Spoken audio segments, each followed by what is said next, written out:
We're going to talk about facts and moods.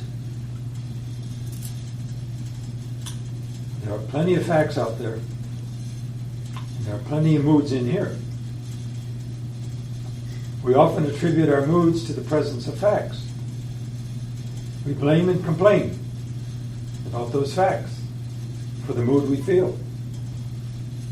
If it wasn't for, he made me, it's her fault that I feel. And yet, is there really a direct proportion between those facts and my moods? If some observer could distill the facts and my mood to their essences, the composed findings would not be equivalent. Moods cannot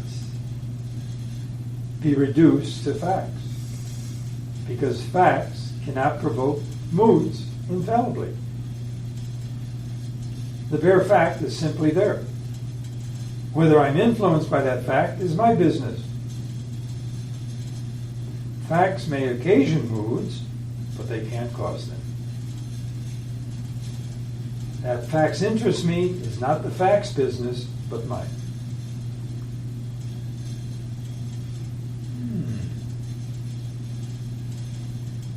Did you know when spirit manifests through matter, it assumes the laws of that matter? Really? That's why your ears can't see and your eyes can't hear. Although they come from the same source.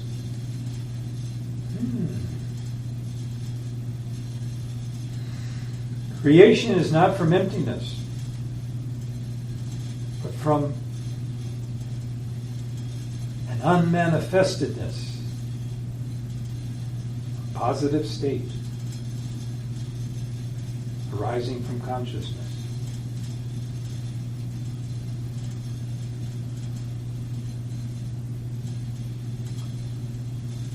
Each science has its own legitimate perspective on reality.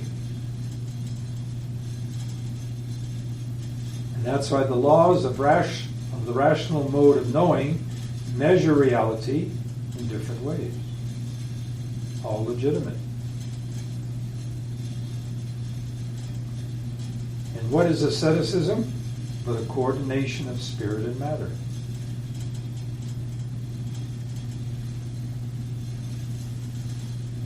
Now, yoga accepts a paradox. You and I live mostly in a climate of limitation. Think about that. Some people call it suffering. And yet, while we live mostly in a climate of limitation, yoga claims our nature is essentially perfect. What a paradox. So what's the purpose of yoga? To eradicate the first part in order that the second disclose itself. Get into the limitation and watch what happens. Yoga views your nature as unlimitedly free, everlasting, omniscient, and joyful. It works from that basic presupposition.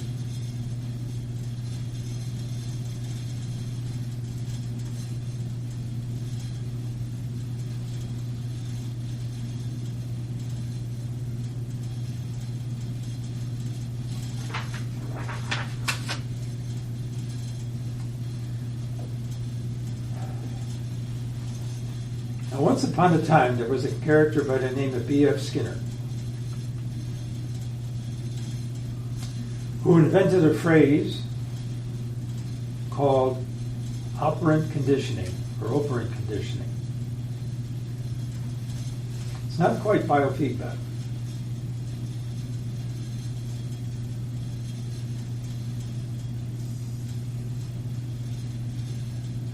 He thought everything could be influenced by reinforcing behavior with rewards or punishments. And thus you would move in a definite direction, either to be attracted or to be repelled.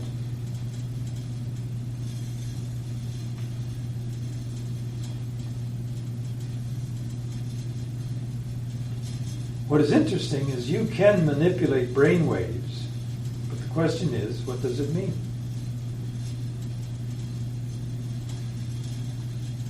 Unlike bunnies or rats, the human agent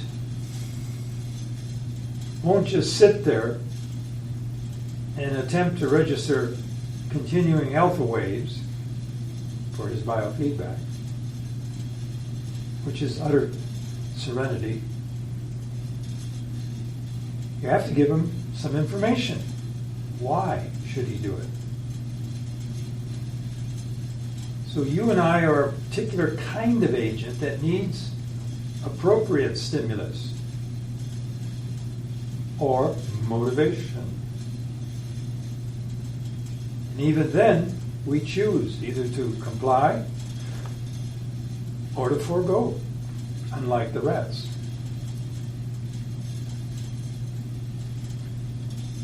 What I found through all my research in biofeedback, that there was really no standard definition. But I've noticed a modification of the second sutra.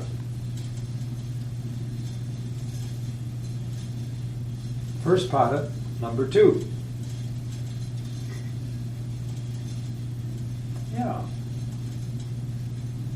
So biofeedback, the best I could pull together was a process of learning voluntary control over selected physiological functions, whereby the biological information returns to the agent generating the control.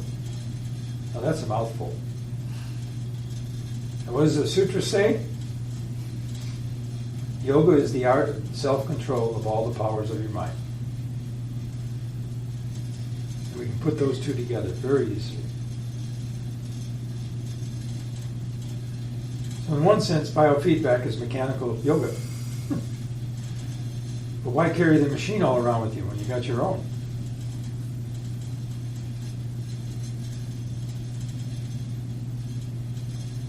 What Denny discovered in teaching yoga at St. Olaf,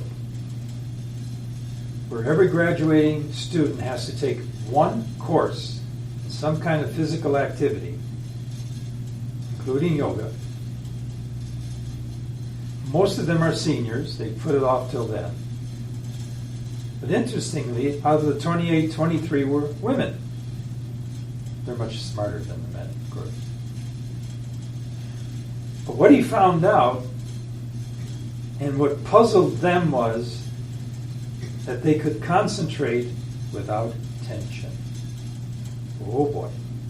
Concentrate without tension or distress.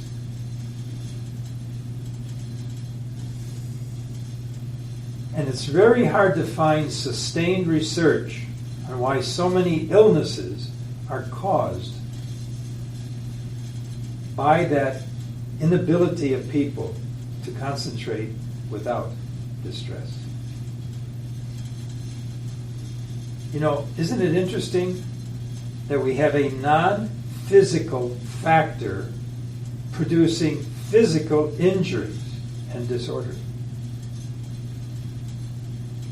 You can't blame the body, but you'd like to, for your distress. It didn't start there. It just ended up there. So why blame the messenger?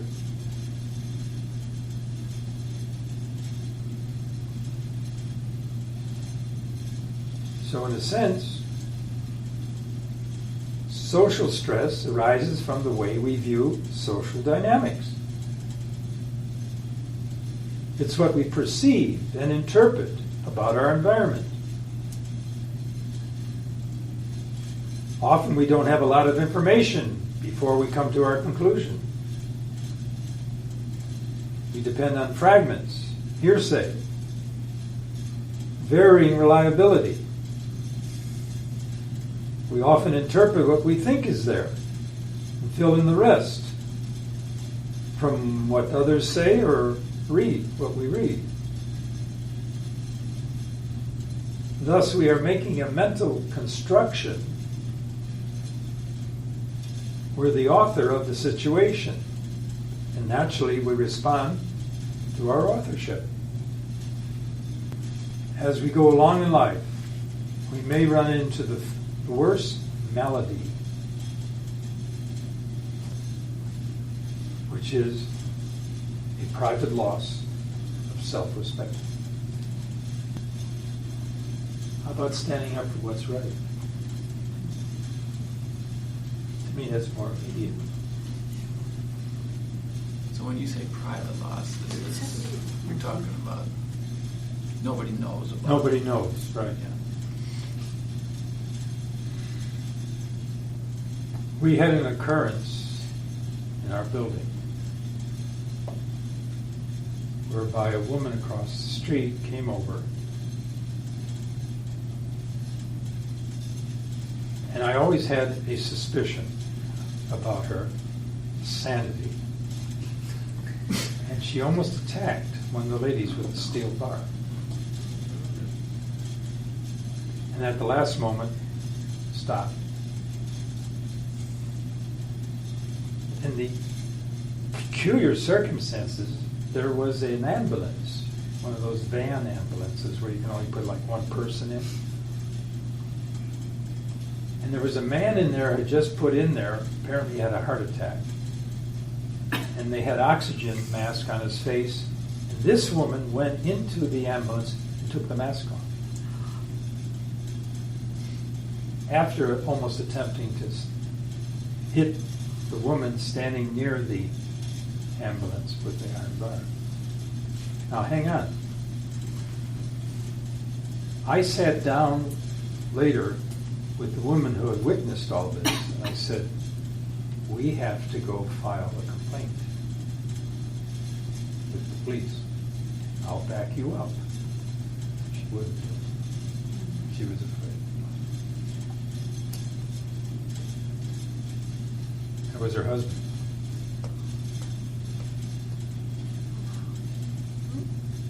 Interesting, huh? He didn't make it. She finally left the building. I mean, some weeks later, she moved away. Because I saw her again, I said, it's still not too late. We can go in there and I'll back you up. We know the date, the time. She wouldn't do it. What was her fear? Couldn't get it out of her. She wouldn't tell me. But she knew I knew she was afraid of something.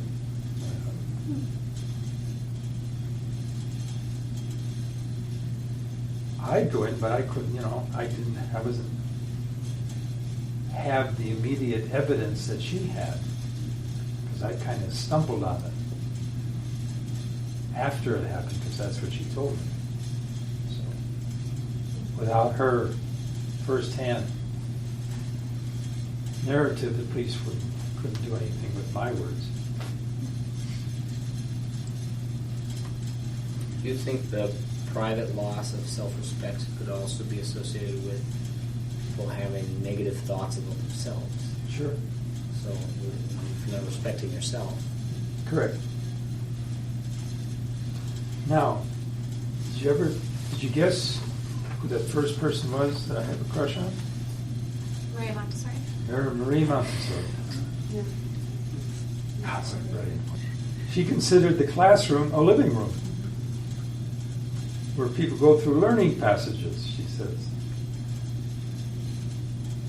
I wish she had met Swami Rama, unfortunately. Oh, that would have been something.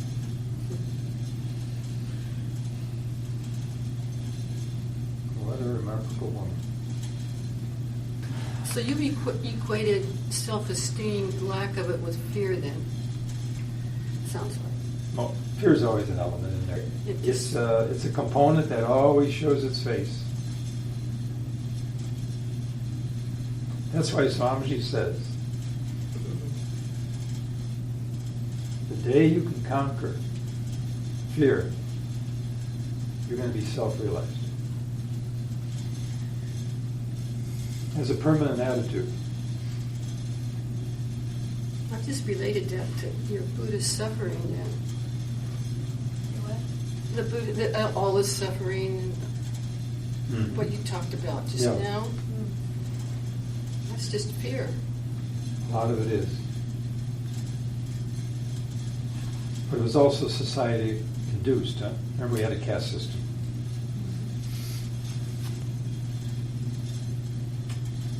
Well, gang, it's time to meditate.